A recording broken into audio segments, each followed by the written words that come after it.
Hey everyone, welcome back to Clutch Situation. I just returned from a trip to the Czech Republic in Europe, and while there, I had the opportunity to find a couple of stationery shops and to go through the Vienna airport and go to grocery stores. And we started in Prague and then traveled all over southern Bohemia. My wife's family has family members there, and so part of the purpose of the trip was genealogical research.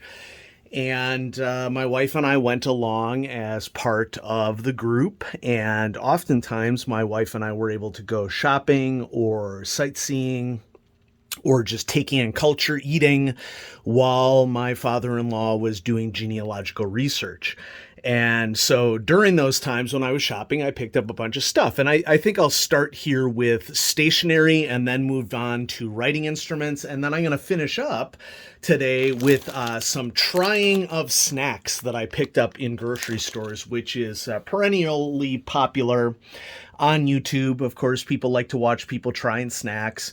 I'm not going to appear on camera for this, but I will give you my insights into what I liked and what I didn't like. And, you know, people like to see what snacks look like from different parts of the world. And so we will go from there. So first thing that really surprised me in traveling to the Czech Republic. You know, Czech Republic as a destination in Europe has become a lot more popular over the last 10 years or so, likely as a result of the efforts of Rick Steves, who is a travel presenter on PBS. And many people like to watch his videos because his main theme as a travel writer and as a travel media creator is that you should get out of the tourist areas and off the beaten path and go in and experience the actual culture of people who are living in the places that you're visiting. And Prague and the Czech Republic were spectacular for that. Some of the best architecture that I've seen in Europe.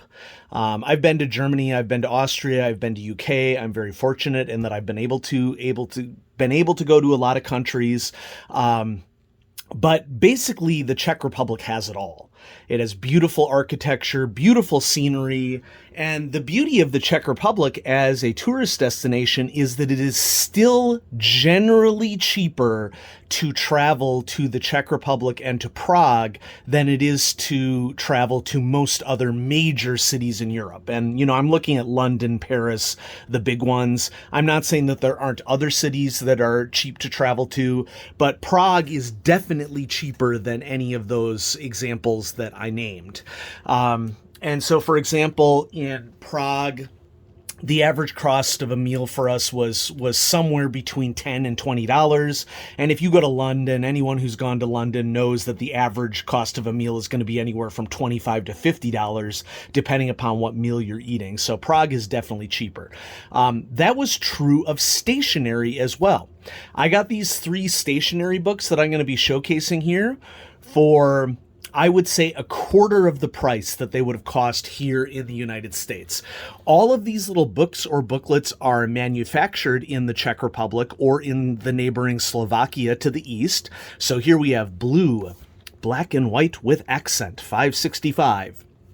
And, you know, they come in different flavors as noted here on the back, but I picked up this one because it is gridded and I prefer gridded paper for my journals. This particular mini journal is made in Slovakia. And so this will be really good for taking general notes and just like jotting down to-do lists. And so that's one example.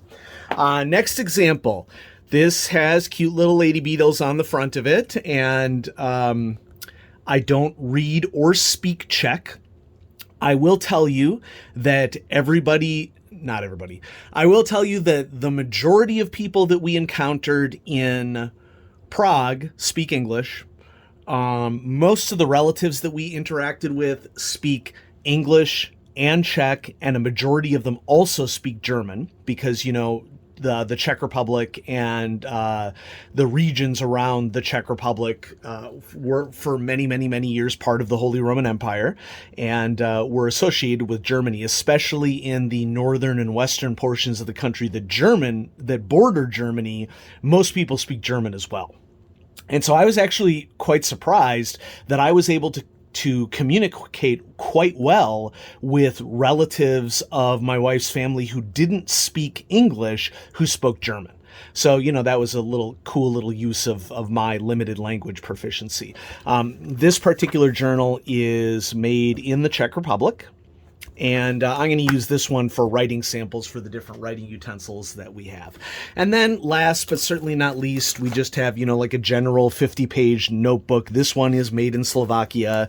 And once again, it's gridded, which is my preferred notebook. And so this will be a really nice to use. And so there we go. That's the stationery that I snagged. And I snagged that in what was a mix between a toy store and a stationery store in, gosh, where were we? In Pizek, I want to say, in southwestern Bohemia. I don't remember the exact city we were in, but, once again, it was off the beaten path, so everything was normal human being prices instead of inflated prices that you get in major cities. And so we're going to use this for testing our writing instruments. This isn't, a wham-bam writing instrument by any stretch of the imagination. This is just a wood case pen that they were selling in a lot of locations, and this one was from a store called Useniglu in Telch in southern Bohemia, and so I just picked it up as, a fun little pen reminder of my travels to the Czech Republic, and so here's the first one. Now we get into the mechanical pencils that I picked up. Neither of these are particularly what I would call sexy from a mechanical pencil collecting standpoint, but I do want to point out that these are pencils that they tend to be challenging for me to get in the United States. So there was a official Koh-i-Noor store in Kutna Hora where my wife's relatives, some of my wife's relatives live about 50, 60 miles southeast of Prague. And here we have a Koh-i-Noor Mephisto, which had actually been on my to-buy list for years and years and years. But it's like I would have to place an order through Cult Pens or a European retailer of some sort, and that can be pretty expensive shipping-wise, and I'm sure the shipping is even worse in current times.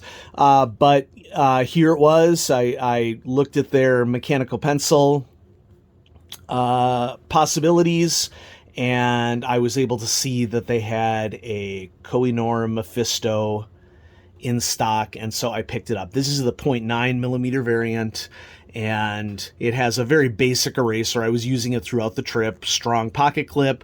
The clutch is brass, and there's a nice little rubberized grip on it.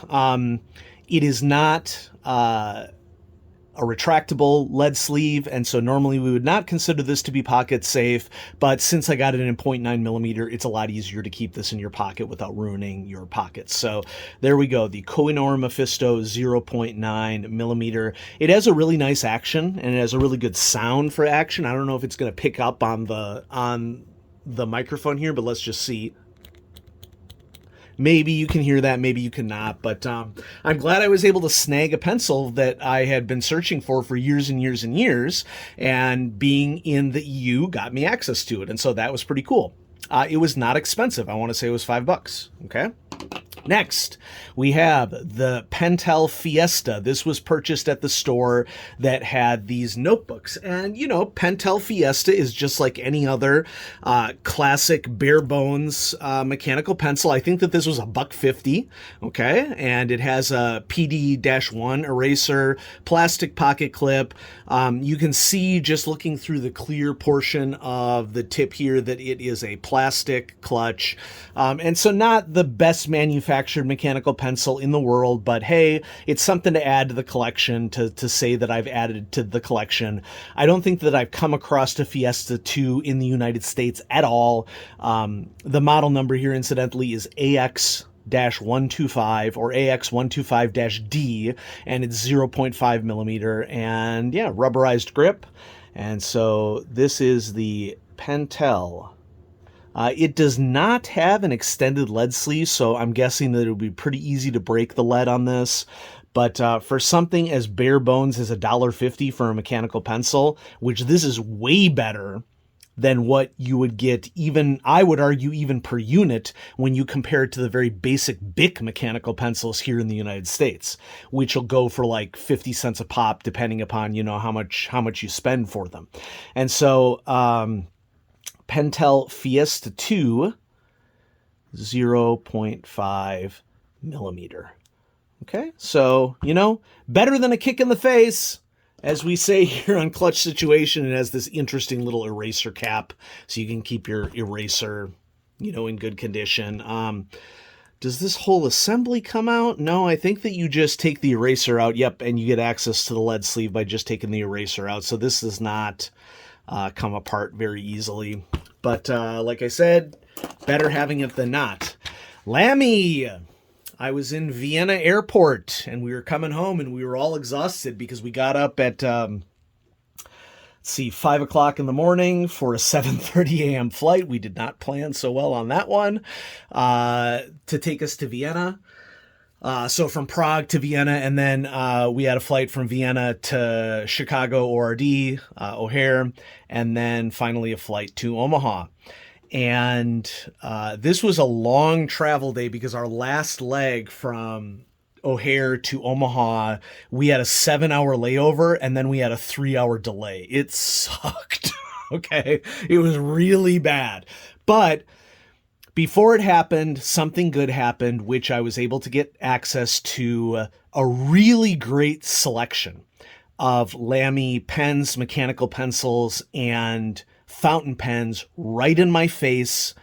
All could be tried in a little store at Vienna International Airport. And so what I ultimately ended up going with is the following. So here we have a converter that I picked up that goes with this fountain pen. And then the actual fountain pen is a Lamy Safari fountain pen. And I had a Lamy Safari fountain pen at a point in the past, but in some way, shape, or form, it got damaged, or I had bent the tip or something. So here's the specific model. This is the 020 in strawberry, and this has a fine nib. And let's go ahead and ink it up and try it out. I mean, I don't know how this is going to work out, but we're going to see. It comes with a relatively large blue converter. This is very nice. Okay. But we'll hang on to that. And then there is this little, cardboard ring to help protect it in shipment, I guess, that you remove. And then here's the converter that we're going to be using with this particular Lamy fountain pen. Now, I'm going to go ahead and ink this up with, let's see, I have Robert Oster Jade. That's actually not my preferred right now. Let me see. I've been shuffling stuff around quite a bit here in the recreation space, so I'm going to see if I can find the bottle of ink that I prefer right now. And so just bear with me as I shuffle stuff all over the place here. Because I know that I have it somewhere around here. Let's check underneath the snacks. Nah, it's not there. Check where the rest of the fountain pens are. Nope. Well, I don't want to waste everybody's time, so since I can't find the particular bottle of ink that I'm looking for right now, I'll just go ahead and put the Robert Oster Jade in here because this is also a good color. Now, I'm not going to be able to do this effectively without my ink syringe, so that is something that I am definitely going to have to find as I search through here in order to be able to do this. So once again, bear with me as I muck around in here and try to find there it is, found it. Way on the other side of the table. Uh-oh, oh, there it is. Like I found my little inking tray that I use, but I couldn't find the syringe, and here it is. So yeah, let's ink this sucker up, okay? Robert Oster Signature Jade, and you can see I got about a little over half of the bottle left.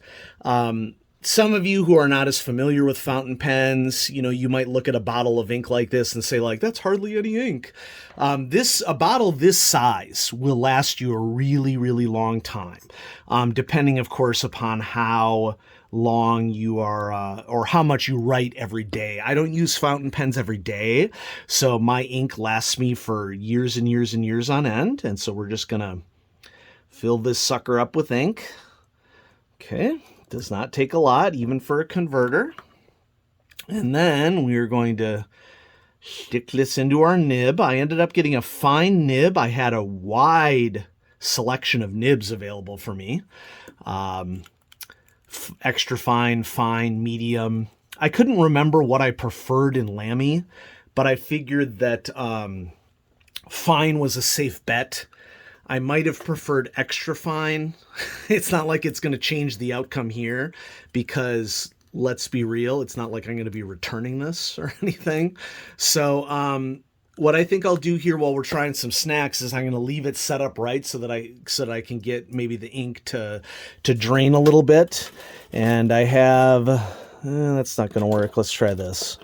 We'll leave it set up wherever it will stay set up. That's good. And we'll try some snacks while we're waiting for some of the ink to drain down into the pen. So move this out of the way. This can go here. You're like, you don't need to narrate for me. You're right, I don't. Okay, let's try some snacks. Let's start with savory, okay? So I got cheese flavored zepesh.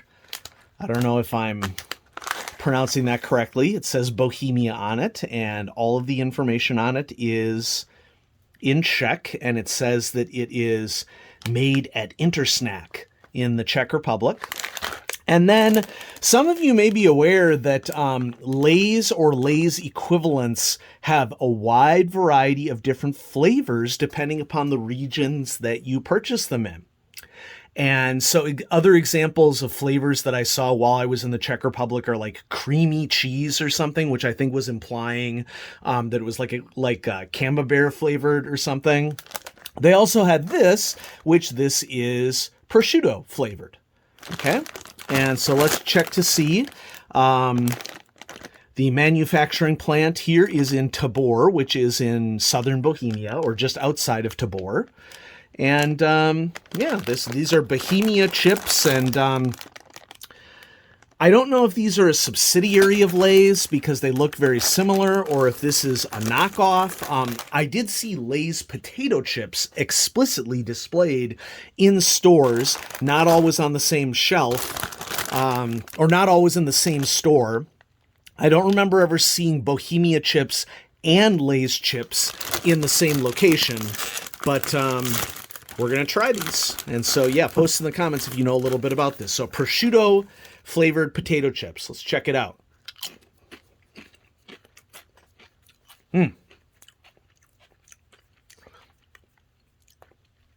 Really heavy on the umami, as you would expect for something that is prosciutto flavored.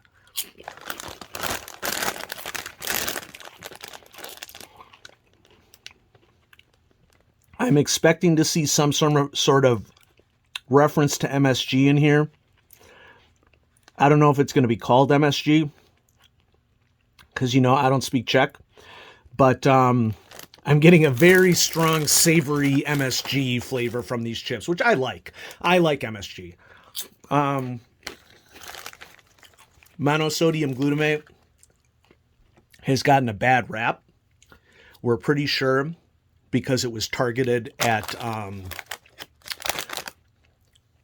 Asian people as a form of racism, because MSG was used in a lot of Asian cooking.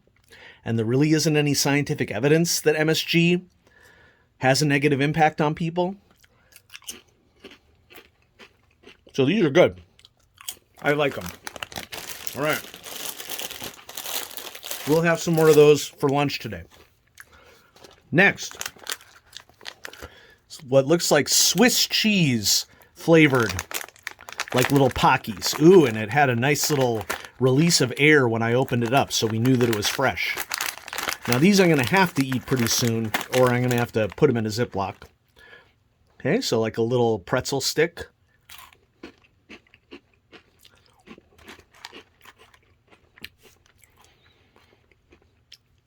It's subtle. And I'm glad that it's subtle because situations like this tend to be pretty overwhelming.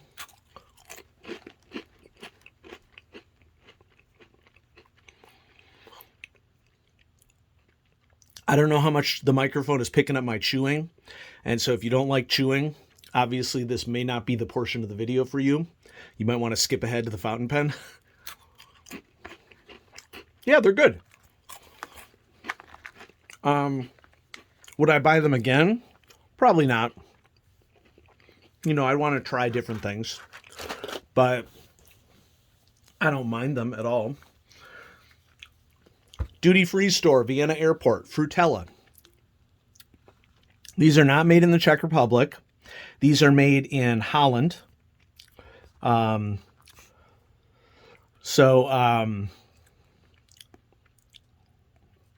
Netherlands. And this is like a big 8-pack of what are essentially the Starburst equivalent in Europe. And so this giant pack, which was not very expensive, comes with 8 of these little Frutella packs. And these are essentially the Starburst of the EU. Comes in only 3 flavors, but it doesn't use any natural or artificial flavorings or colors. And so I appreciate that about this. Now, anybody who knows me, and there are going to be people in this audience, so I got to clean the palate with a little water.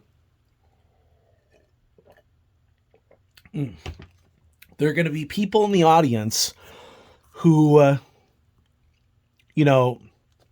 very well know, because they know me personally, that I am not a fan of pink or yellow Starburst at all. I actually like pink and yellow for these Frutellas because they are more of a natural flavor. The lemon is a much more actual lemon flavor. Okay. The orange is even more subdued than the orange Starburst here in the US. I can't speak for other countries. And the strawberry is kind of like a natural strawberry flavor.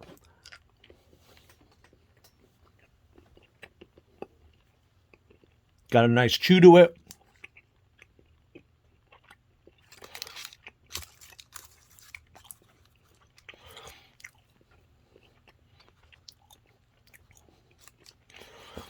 What this reminds me of is the flavor of those strawberry hard candies that grandmas have. Okay, that have like the liquid in the center. That's what the flavor of this reminds me of. Which I like this flavor better than the artificial strawberry flavor that exists in the US. So I'm not going to eat these 2 because I don't want to eat a ton of candy before I have lunch today. But I've already described for you what the orange and the lemon are like. Next, we have Pedro Sour Orange Flavor Belts. Palm oil free, 15% fruit juice, and vegan. And it is made in the Czech Republic. The Candy Plus Sweet Factory. Okay.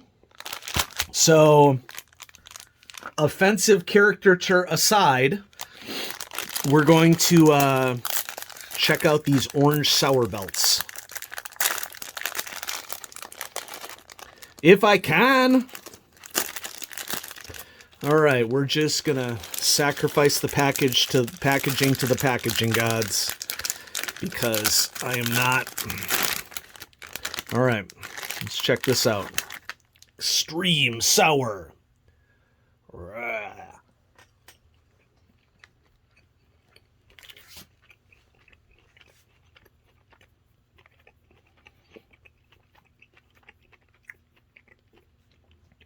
Very sour, very tasty.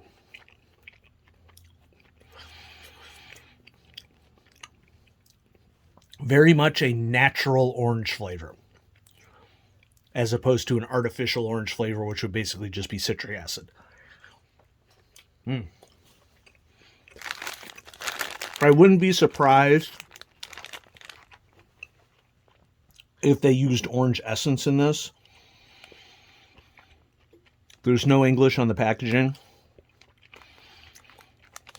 but that wouldn't surprise me. Yep. And then lastly, but certainly not least, you know, there are a ton of Haribo products all over the EU. I love Haribo. Have for a long time. I'm expecting this Mega Roulette to basically just be different shaped versions of a normal Haribo gummy. So this green one would actually be strawberry.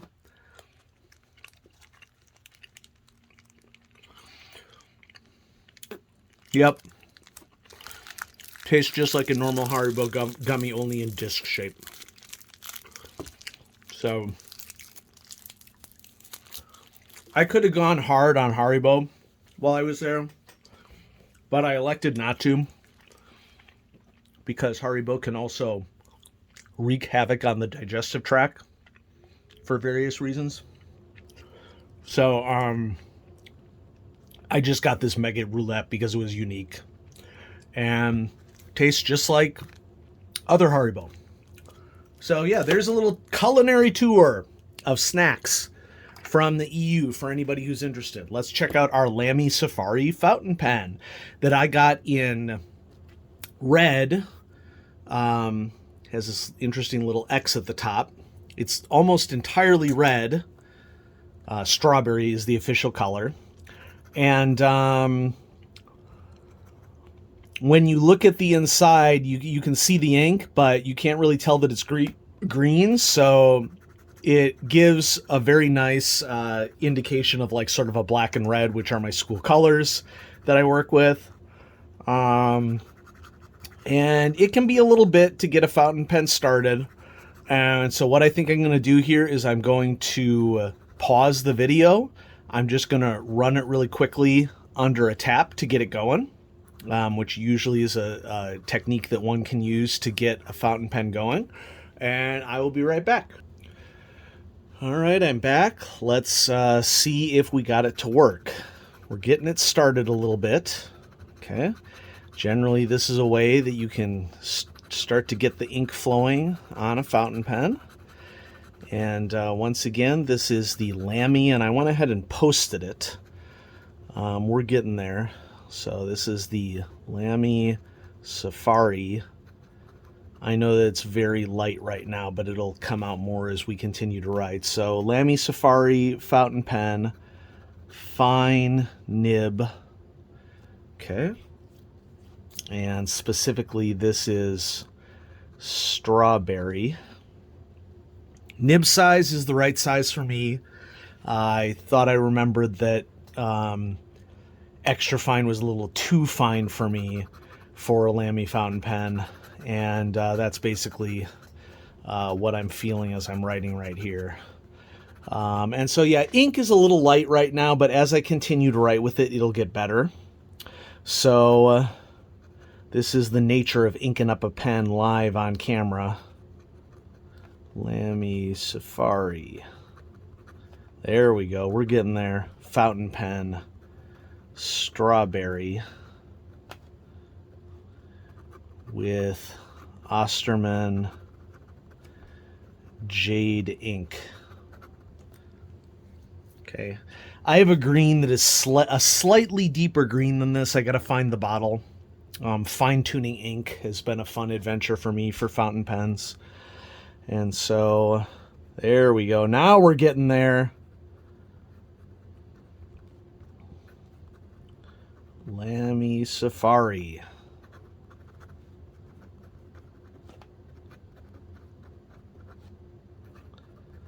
Love the scratch of a nib on paper.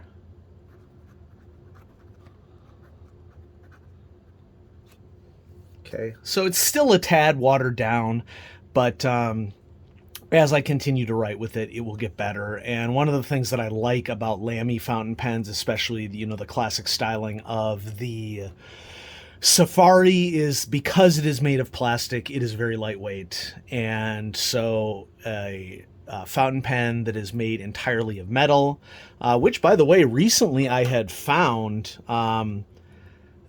this Lamy, which I had received as a gift several years ago, and I forget what this exact model number is. I probably should know that if I'm going to showcase it in the video. But this is another one of my Lamy fountain pens that is all in metal, and it is a much heavier writing experience. Now, I think that I foolishly stored this upside down, so getting the ink to flow out of this sucker would be a challenge.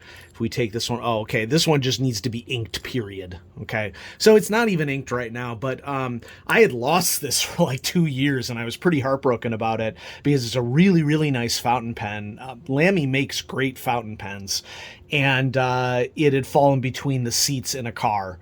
And when we were getting ready to sell a vehicle, we were doing a thorough clean on it, and I found it, and I was really grateful that I had found it, because that is a gem of a fountain pen that I really appreciate. And so, yeah, so to finish this up, now we're really flowing here.